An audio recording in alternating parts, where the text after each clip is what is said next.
Inicio de la consejería. En primer lugar, se debe realizar la recepción del paciente al consultorio o al lugar donde se efectuará la atención. Es primordial identificar al paciente con sus nombres y apellidos completos. Al ingresar al lugar de atención, nos presentaremos mediante nuestro nombre y el cargo o profesión que desempeñamos para posteriormente contextualizar el fin que tiene la consulta, que en este caso es realizar una orientación y acompañamiento dentro del ámbito de la salud sexual y reproductiva con énfasis en la planificación familiar. Indagaremos el motivo de consulta. Para fines didácticos tenemos a la usuaria María José Parra Bermúdez, quien asiste hoy para que se le proporcione un método de planificación familiar seguro, cómodo y que le permita evitar un embarazo no deseado. En este caso le comunicaremos a la señora María José que le proporcionaremos la información y educación necesaria para que pueda ser acreedora de un método de planificación seguro, acorde a las características y elementos que ella resaltó. En primer lugar, debemos realizar una anamnesis que recopile todos los antecedentes personales de la señora María José. En estos se incluyen los antecedentes patológicos, farmacológicos, hospitalarios, quirúrgicos, tóxicos y alérgicos, traumáticos, transfusionales y ginecobstétricos y reproductivos. Durante la recopilación de los antecedentes personales es necesario indagar en cada uno de ellos, puesto que pueden haber elementos que generen obstáculos o ineficiencias en los métodos de planificación familiar a prescribir o en su defecto, estos métodos de planificación familiar pueden generar o empeorar las afecciones o condiciones ya presentes en la salud y bienestar de la paciente. En el caso de la señora María José, ella es una mujer de 35 años de edad, que ha quedado 3 veces embarazada, ha tenido 3 partos naturales y en este momento tiene 3 hijos vivos. Su última fecha de menstruación fue hace 9 meses. La última vez que se realizó una citología fue hace 10 meses y el resultado fue normal. La fecha de su último parto fue hace 15 días y en este momento se encuentra lactando de manera exclusiva al bebé. Posteriormente de haber recopilado los antecedentes personales de la paciente, se debe realizar un examen físico de manera cefalocaudal, realizando un control de signos vitales donde se incluye la tensión arterial, la frecuencia cardíaca y la frecuencia respiratoria, para finalmente realizar una valoración antropométrica teniendo en cuenta el peso, la talla y el cálculo del índice de masa corporal. En el caso de la paciente María José, es una mujer que está pesando 62 kilos, mide 1,60 m, tiene una presión arterial de 170 milímetros de mercurio, tiene una frecuencia cardíaca de 70 latidos por minuto y una frecuencia respiratoria de 14 latidos por minuto. Durante el examen físico no se encontró ninguna alteración y ella tampoco refirió ninguna alteración, por lo cual se debe continuar con los siguientes pasos a tener en cuenta. Teniendo en cuenta la información recopilada en el examen físico y los antecedentes personales de la paciente, es primordial dar un espacio en el que la usuaria comparta los conocimientos que tiene acerca de la salud sexual y reproductiva y los métodos de planificación familiar, con el fin de que nosotros como profesionales podamos complementar, corregir y orientar la información que la paciente posee para asimismo mejorar el empoderamiento de la usuaria frente a estos temas. A partir de este punto, se debe contextualizar a la paciente sobre los distintos métodos de planificación existentes y los que más se adecuan a la situación actual. En el caso de la paciente María José, debido a que se encuentra lactando, es recomendable que haga uso de un método de planificación compuesto de solo progestágenos, ya que esta hormona no altera ni obstaculiza el amamantamiento. Dentro de los métodos de planificación familiar existentes, los que más se adecuan a la situación de María José con respecto a la lactancia materna son los anticonceptivos orales de progestina sola, los dispositivos intrauterinos liberadores de levonorgestrel, el anillo vaginal liberador de progesterona, los implantes subtérmicos de levonorgestrel o etonogestrel y el acetato de medroxiprogesterona de depósito. Sin embargo, hay que tener en cuenta otros aspectos con respecto a los antecedentes personales de María José que van a descartar ciertos de los métodos de planificación familiar anteriormente mencionados. Uno de los elementos a tener en cuenta es que algunos de los métodos de planificación familiar anteriormente mencionados son dependientes de la presencia del ciclo menstrual. Eso quiere decir que tiene que haber menstruación para poder ser usados por primera vez.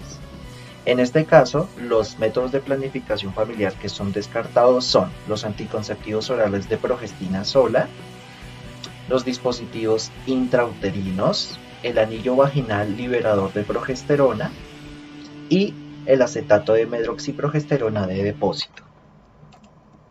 El segundo elemento a tener en cuenta para el uso de ciertos métodos anticonceptivos de solo progestágeno es el tiempo de uso después del posparto. Hay algunos que se pueden utilizar dependiendo del rango de tiempo que haya desde el posparto hasta la fecha actual, lo cual puede generar beneficios en la paciente o puede generar ciertos riesgos en la salud y el bienestar de la misma. Teniendo en cuenta estos dos elementos, el método de planificación familiar que más se adecua a la situación de María José son los implantes subdérmicos de levonorgestrel o etonorgestrel. En primer lugar, porque para su administración no se requiere presencia del ciclo menstrual. En segundo lugar, porque favorecen el proceso de lactancia materna sin obstaculizarlo o interrumpirlo. En tercer lugar, según la clasificación de los criterios médicos de elegibilidad de la Organización Mundial de la Salud, este método de planificación familiar, cuando es utilizado menor a las 6 semanas posparto, tiene una categoría 2. Esto quiere decir que las ventajas de utilizar este método superan los riesgos teóricos o demostrados de manera científica. Después de haber realizado todo este análisis, es importante compartirle toda esta información de manera clara, precisa y sencilla a la paciente María José. De esta manera, ella podrá evaluar la decisión que va a tomar con respecto a este método de planificación.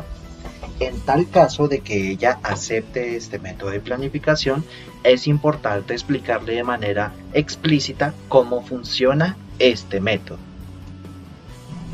El implante subdérmico va a liberar de manera constante una cantidad específica de progestina con el fin de que esta progestina genere unos cambios a nivel uterino. ¿Esos cambios cuáles son? Que va a espesar una capa que es como un moco, que va a funcionar como un tapón que va a evitar que los espermatozoides lleguen al útero y puedan generar un embarazo. Por otra parte, va a impedir que los óvulos logren transportarse por las trompas de falopio y lleguen al útero para poder ser fecundados, lo cual también ayuda a evitar un embarazo.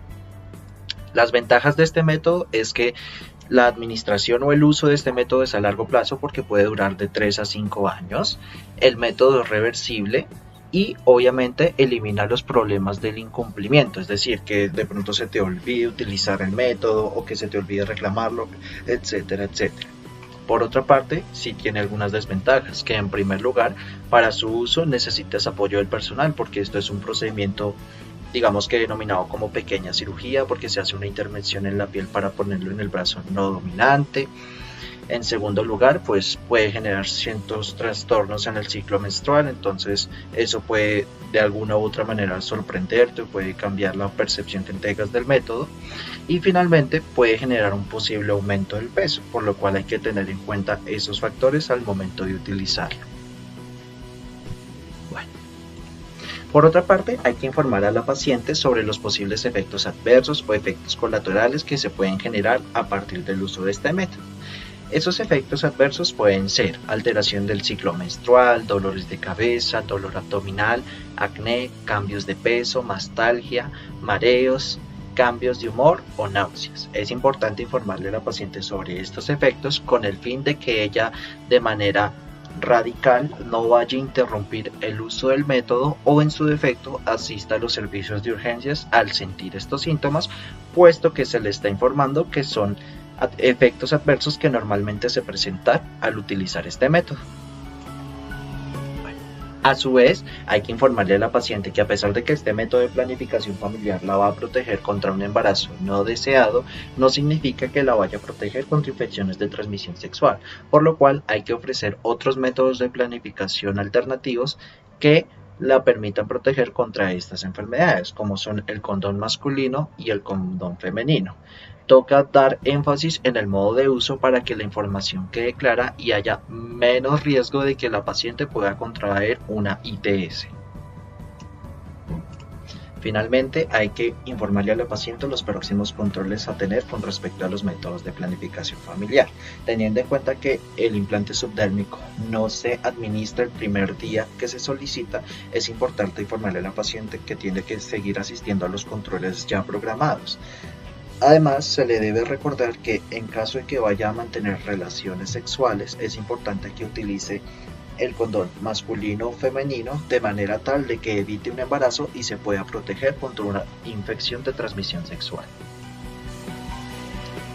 Al estar cerca de finalizar la consulta, se realizará un resumen claro, corto y sencillo de toda la información que se le suministró a la paciente. A su vez, se reforzarán otros temas de promoción y prevención en salud, como el cáncer de mama, el autoexamen de seno, la importancia de realizarse la citología, entre otros tópicos que puedan adecuarse a la situación actual de la paciente. Finalmente, se responderán dudas y preguntas frente a toda la información suministrada para que la paciente tenga claro todos los pasos a seguir frente al proceso del inicio del método de planificación familiar que haya escogido.